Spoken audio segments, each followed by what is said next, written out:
It is Thursday, the 28th day of December 2017. Hello there and welcome to News Tonight. Wycliffe Bukenya will be joining me shortly on the sign language corner. I'm Edward Rukidi Kijanangoma. Let's get started straight away. And a court has adjourned hearing of the case in which 7 members of parliament sued Speaker Rebecca Kadaga together with the Attorney General for suspending them from the House unlawfully. Now, this was after court got information that the lead prosecutor is unwell. Case was adjourned to the 3rd of January 2018. Dorcas Chimono reports.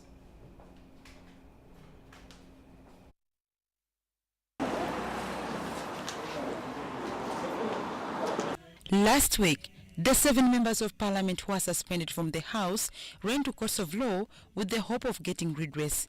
7 embattled legislators, Alan Sewanyana, Ibrahim Semojunganda, Gerard Karuhanga, Mubarak Munyagwa, Odur Jonathan, and Akol Anthony sued the Speaker of Parliament, Rebecca Kadaga, together with the Attorney General on allegations that they unlawfully suspended them from the August House.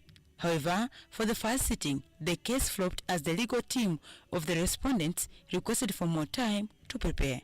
The hearing has again flopped as the lead defense lawyer, Elijah Bafabusa, sent information that he was feeling unwell. The presiding judge adjourned the case to the 3rd of January 2018.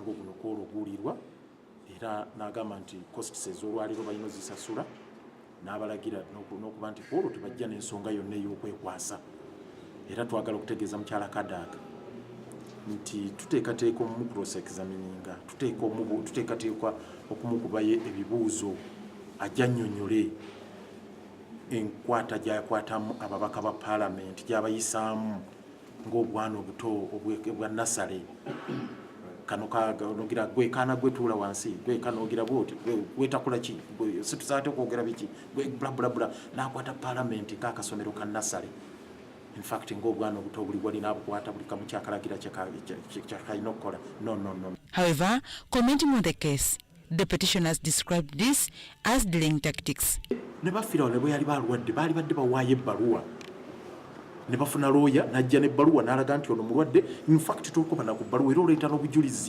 Dorcas Chimono and Deborah Namamundi, UBC News.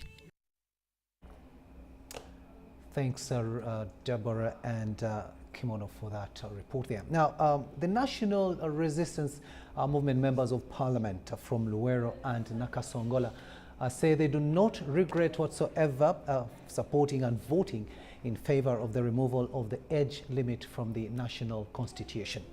Now, they say their vote was informed by the fact that the NRM government under President Yoweri Kaguta Museveni has spearheaded many developmental projects in the districts, and the continuity of these development projects is needed. Now, the members were addressing residents of Luwero at an event organized by the area woman member of parliament, Engineer Lilian Nakati, and were presided over by the minister without portfolio, Alhaji Abdul Nanduri.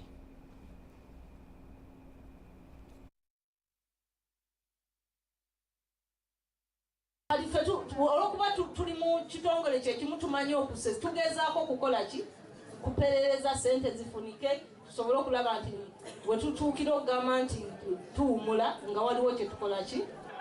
Kakali bwe mba mpagidde President Museveni gwe nsuubiramu essuubi ne lyendabako mba nkoze ensobi sigenda kukyejjusa. Nze kyendowooza mutusabire mutusaasire tukole ebintu bye mwagala. Juzi bwe twaleba President ku Lwokutaano twamusaba ebintu bisatu. Tuyambe abantu baffe be baagala bituukirizibwe, abavubuka bafune emirimu, tufune emirembe. Ekirungi President yakkiriza obikola byonna. Olwabo wabi basabo ne bannyabo mbeegayiridde tukuume emirembe. Aba bwakwata mu ssemateeka oyo bebba n'aleeta eddagaano empya. Endagaano empya nejja ogiyita empya n'endagaano ekadde tebakwatako nkwate.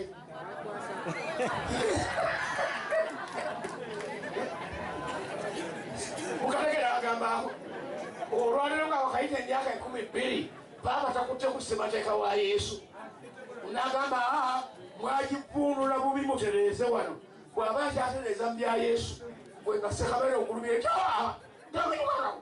iye bw'onookkirizangako by'omu ng'ebyabalala obigaana. Olwaleero bwe ntunuulira ebigenda mu maaso ne bye neetaaga mmanyi nti gavumenti yange eya NRM ejja kubeera ng'esobola okubikola. So nasinzidde ku ebyo ku byensuubira nti gavumenti ejja kunkolera bye ndowooza mu constituency yange era nenzikiriza ne tugikwata. Alhaji Naduli there, of course, supporting those members of Luwero in as far as supporting, kicking out the age limit is concerned from the Constitution. Now, old is gold, so goes the old adage, and of course, the longer wine takes, the better it becomes, so the tastier, and that becomes also implying much more revenue to the brewers. Now, Masandra Winery in the Republic of Crimea is over 100 plus years old wine collection and has diversified to tap revenue from the antiquity.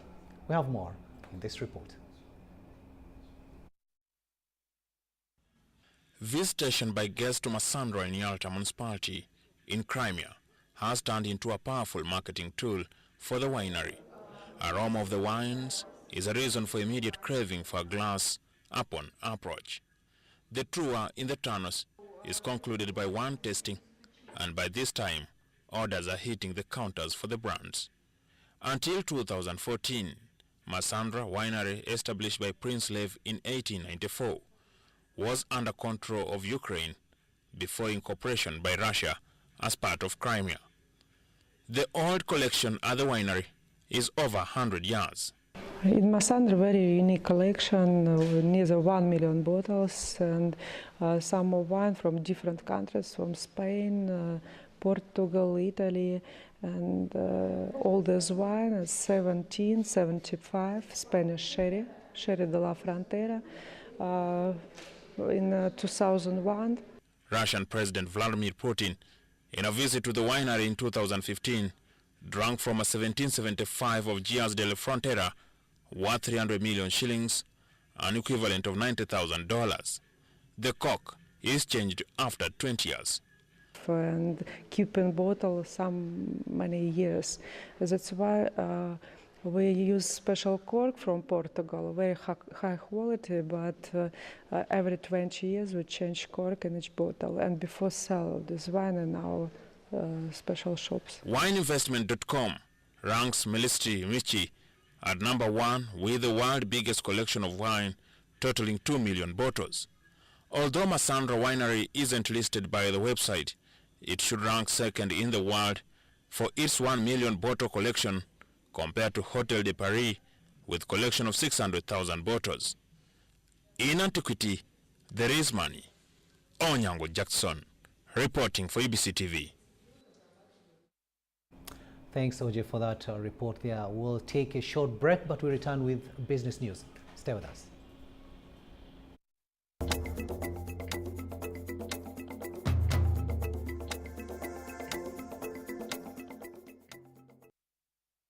Welcome back, and you are watching News Tonight on UBC TV. Wycliffe Bukenya is on sign language, and I am Edward Rukidi Kijanangoma. Business news now, and business in Kampala City is gradually but slowly gaining momentum with the markets and the transport sector realizing some customers. Now, this, of course, is after the Christmas period, which is characterized by people shopping in bulk and also others moving from the city center and urban areas back to their various villages. Susan Nawonga reports.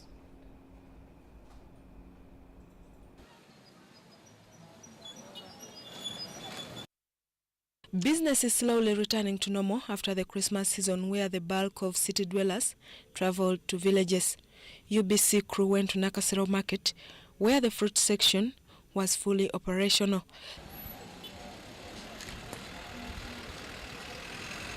The transport sector route fares are normal for taxis, who seem not to increase fares for passengers intending to travel up country for the new year.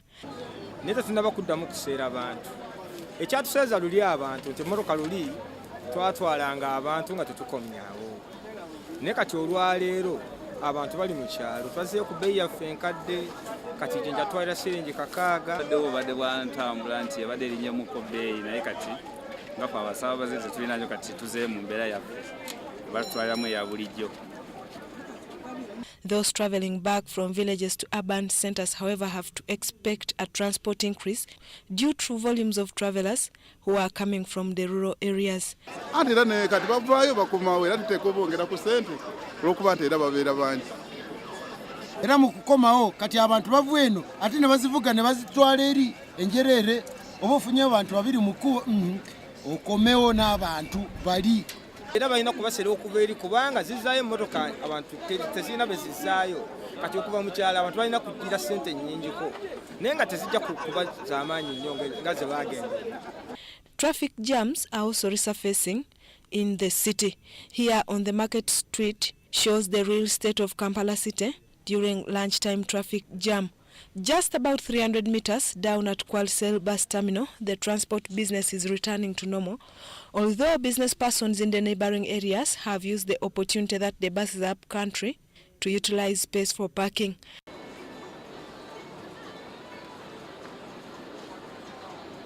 Management at YY Coaches, the giant eastern route who never increased fares, cited a challenge of few people traveling either routes, however saying they are on alert to offer services as expected.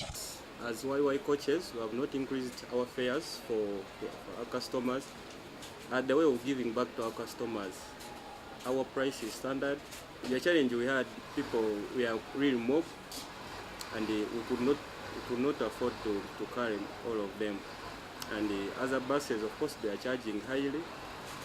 So for that reason, our passengers are somehow pressed.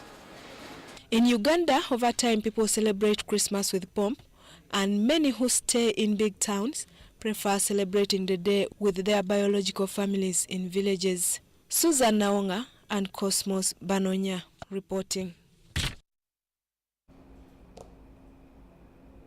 And of course, people involved in the transport sector still reaping big from this current festive season.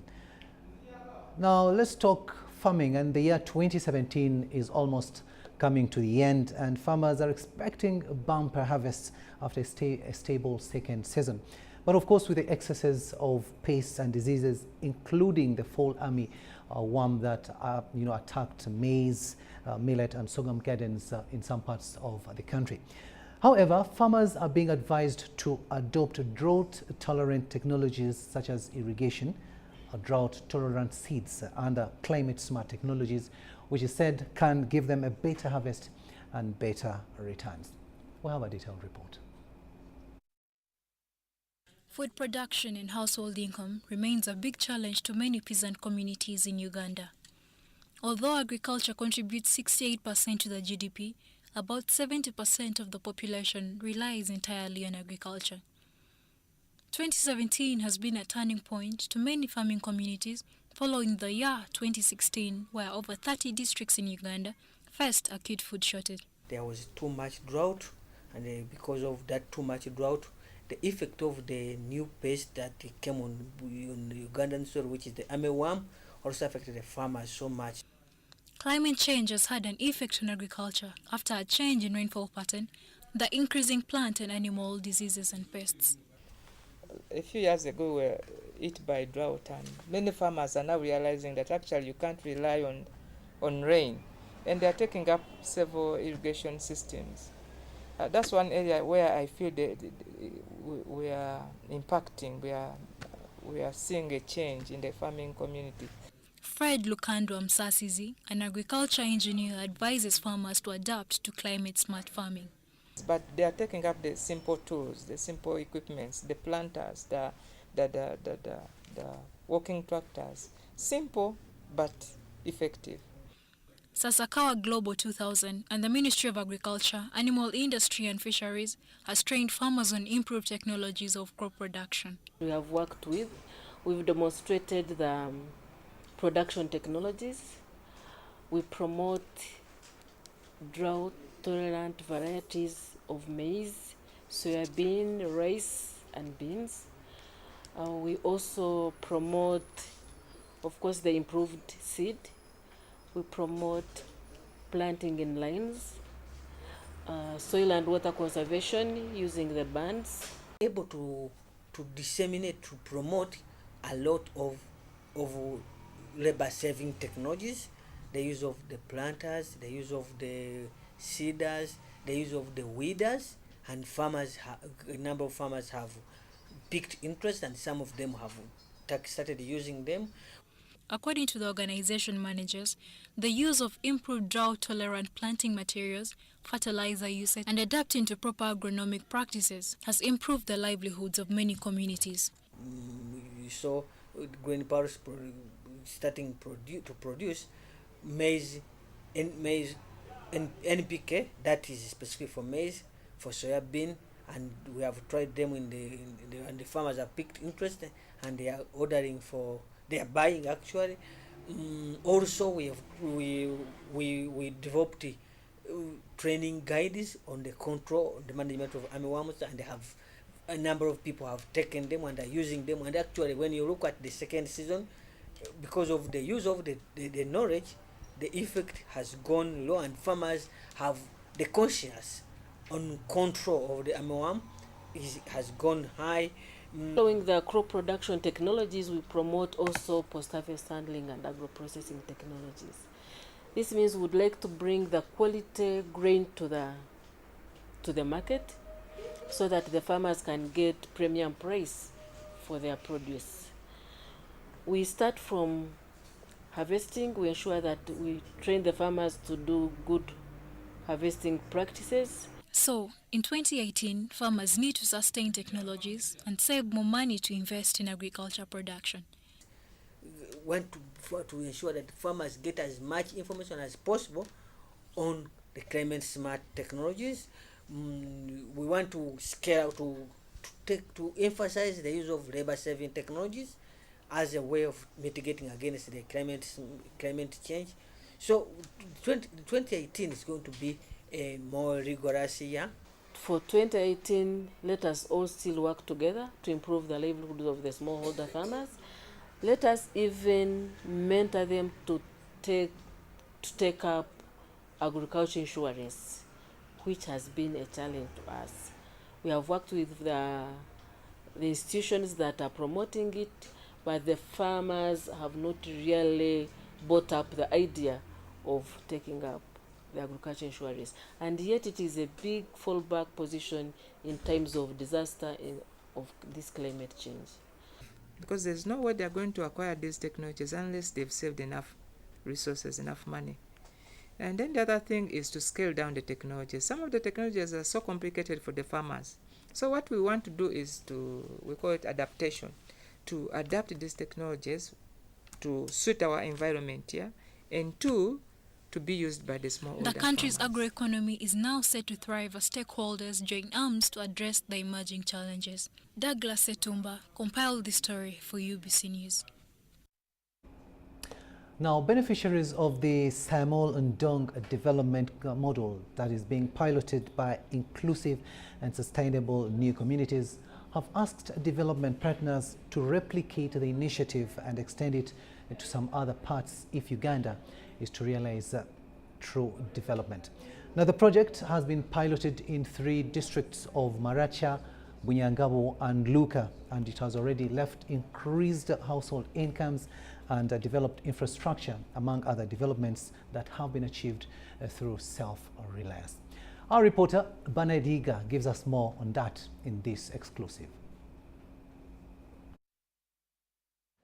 Uganda is a country gifted by nature with regular rainfall. However, despite the abundant resources, 9 million Ugandans survive on 1 meal a day. Some have no access to quality education, healthcare facilities, and shelter. The advent of Saemaul Undong, a South Korean development model being piloted by inclusive and sustainable new communities, has brought a new lease of hope to many Ugandans. Mr. Mawa Joel, a resident of Aliki village, is among the beneficiaries with poultry, animals like pigs, on top of practicing commercial agriculture. The 61-year-old says out of the 14 birds of chicken received and pigs, The results are immense. I started with a few animals, and this time the animals have increased. At least it has given my level of income increase to buy more inputs for some of the projects you have seen around the home state. It has also improved the nutrition in the home, particularly the eggs. Even the chicks are also times once in a month. His wife, Durijaru Felista, aged 50 and a mother of 4, speaks highly about the results of inclusive, sustainable new communities. I have completed nothing, but this project is now helping my children for school fees, food.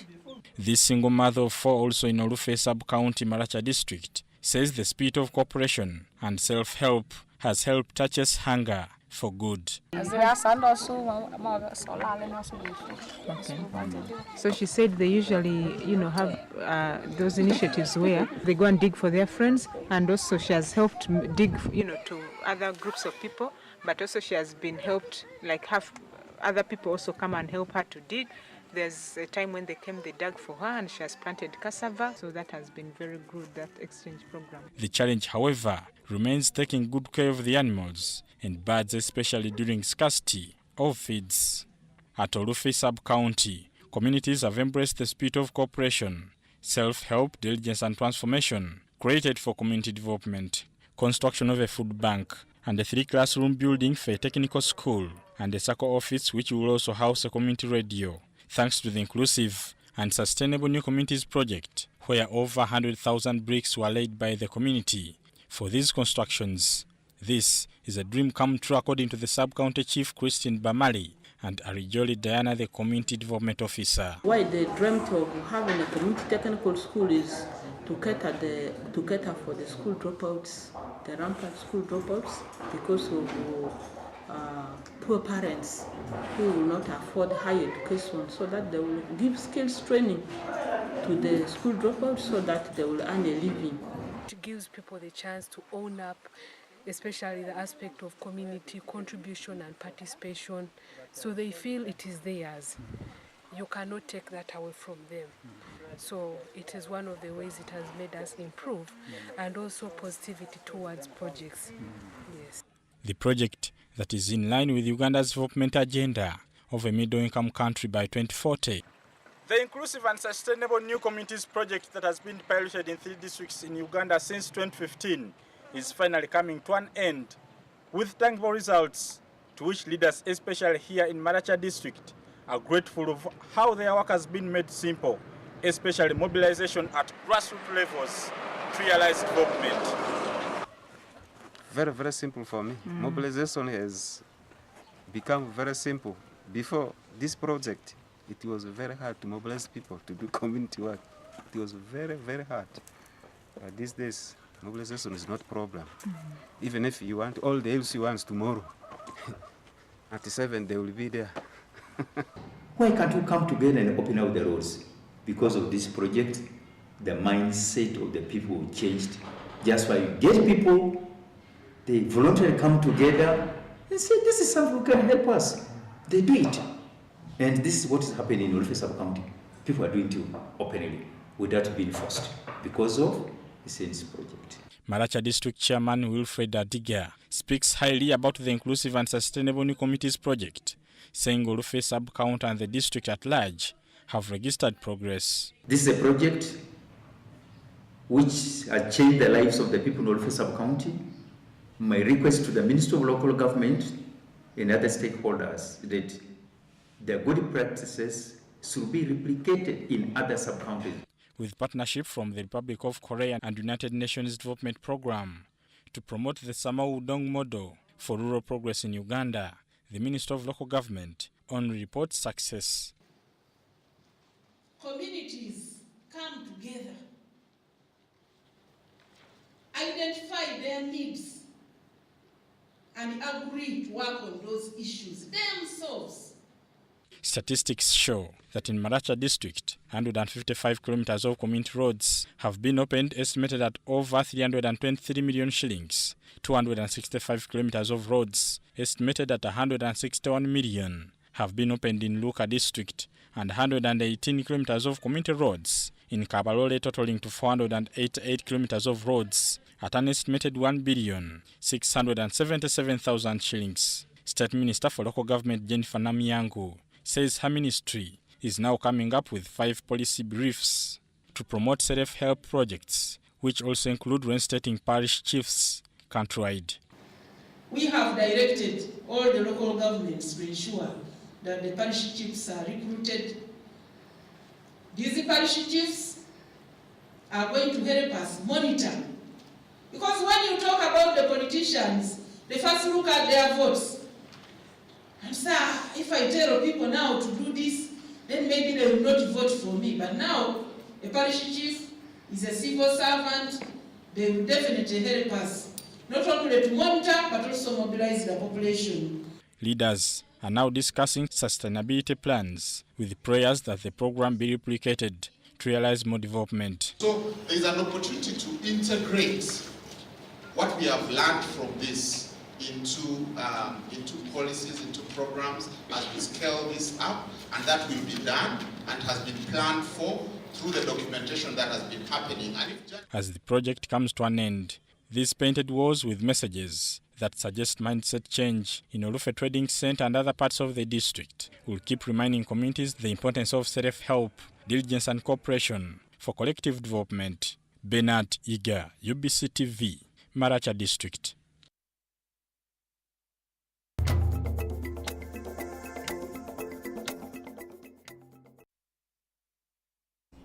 Welcome back, and let's have a look now at world news, and we begin in Liberia, where the first provisional results from Liberia's presidential election runoff are due later. Now, unofficial results broadcast by local media suggest that ex-footballer George Weah is ahead of Vice President Joseph Boakai following Tuesday's vote. Now, the Electoral Commission has warned people against premature pronouncements. Now, armed police have meanwhile been deployed around its headquarters in the capital, Monrovia, ahead of release of official results.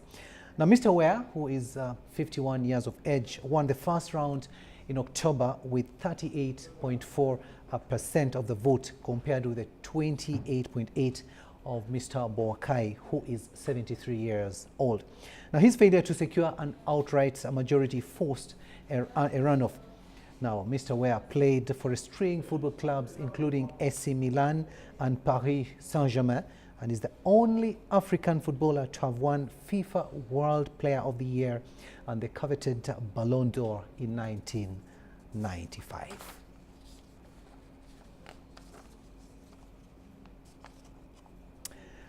To Yemen now, where the United Nations says 2 airstrikes by the Saudi-led coalition fighting in Yemen's civil war killed at least 68 civilians in a single day this week. Now, humanitarian coordinator Jamie McGoldrick said Tuesday's first raid on a busy market in Taiz province left 54 people dead. The second in Hudaida province killed 14 members of the same family. Mr. McGoldrick said the incidents proved the complete disregard for human life by all parties to the absurd war. Now, more than 8,750 people have so far been killed and 50,000 injured since the Saudi-led coalition intervened in the conflict between forces loyal to Yemen's government and the rebel Houthi movement in March 2015, and that is according to the United Nations.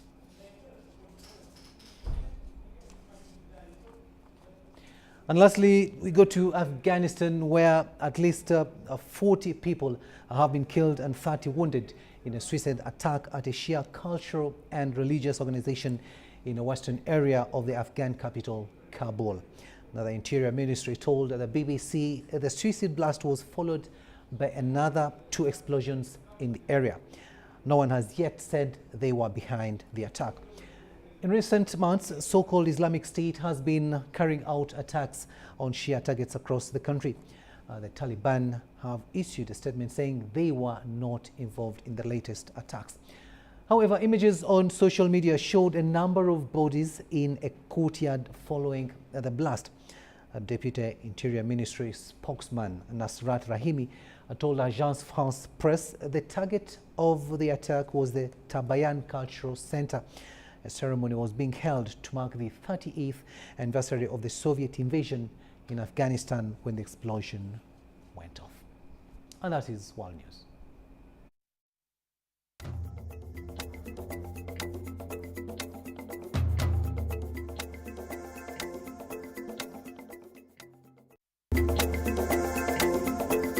Brought to you by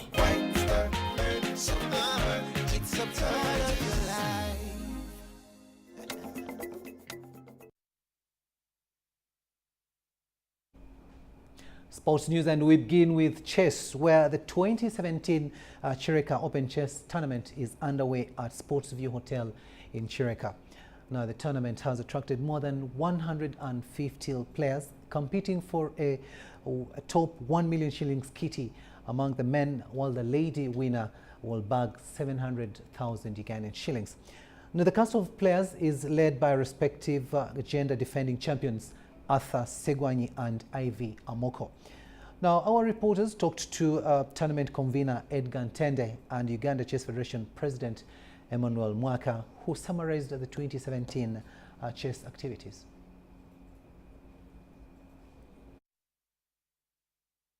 The event is geared at boosting the chess competition within the country, helping upbringing kids with more skills, lifelong skills like chess as an indoor sport that boosts thinking capacities of kids. This initiative came after the inspiration that we were able to win the 2017 National League competition. And this is where we can invite and engage all other players in their different categories or different age brackets. 2017 has been a blessing. We've had several competitions. We've managed to double the number of rated players. We currently have over 120 rated players. 2017 has seen us get 3 titled players. We had Katumba Joshua from the Zonos in Ethiopia. We have woman candidate master Nabu Yondo at 9 years and woman candidate master Maria Nakanyike. These got the titles from Zimbabwe at the African Schools event. 2017 promises to be one of the greatest years that have happened in the Federation because of the game becoming so vibrant. This year started with the launch of a great movie, Queen of Katwe. It went on with a strong showing in the Zonos, where Patrick Kaoma he took silver and got a nom for the IM title. We continued and sent people who played under Kenyan teams, and they won bronze at the Africa Team Championships that were held in Cairo. And we've continued playing the strongest event at the junior level in Cairo, where Uganda had a fair show-up. Chess bosses, they are summarizing the 2017 chess calendar. Now let's turn our attention to football, and after a very long wait, the Federation of Uganda Football Associations, FUFA, Friday unveiled officially the new manager for the Uganda Cranes, and this was at the FUFA headquarters in Mengo. Now this comes after the national team is preparing for the CHAN tournament slated for next year in Morocco. 41-year-old French national Sébastien Desabre has been introduced as Uganda Cranes head coach, replacing former Cranes coach Sredovic Micho, who left for greener pastures in South Africa. FUFA CEO Edgar Watson introduced Sébastien Desabre to the media. Desabre said his task is to improve the style of play for Uganda football, which he feels still needs to be polished. My target, my objective is stay work with a local guy. For sure, my experience also. For me, it's important in my life. And after we will see, maybe we He comes in as the 26th coach since 1965. Some of the views from sports journalists about the new coach are as follows. Be a big task because for the coach it is his first time training a national team. However much he's been successful with clubs he's been training. So I think it's going to be a challenge, first of all giving Uganda an identity. In relation to the unveiling, the tactician has been unveiled to players who were intensifying training drills today at Nambole Stadium. Players are very determined and they will be professional. Sebastian will be assisted by Matia Lule, Fred Kajoba, the goalkeeping coach, among others. Sebastian beat interim coach Moses Bassena, Belgium's Emilia Felare, and Irish international Jonathan McCreet for the 3-year deal, which is renewable. Disabre will join the team tomorrow for the first training session and is expected to guide the team for the 2018 CHAN Championship. For ABC, Helen Barbara Jizamba. Thanks, Jizamba, for that report, and of course, congratulations to Mr. Sebastian. But this is a man who is not really known to many Ugandans, especially people in the footballing world. Now we have this profile pertaining to Mr. Sebastian.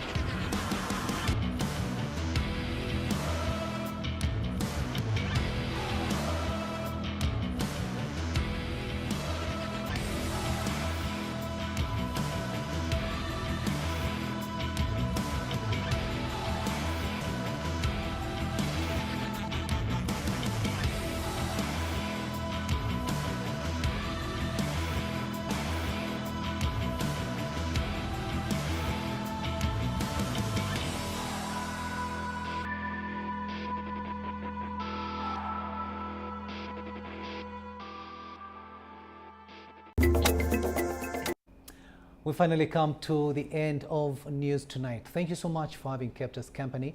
Wycliffe Kukenya has been on sign language, and I am Edward Rukidi Kijanangoma, wishing you the best of the weekend and Happy New Year 2018. Catch you then. Bye.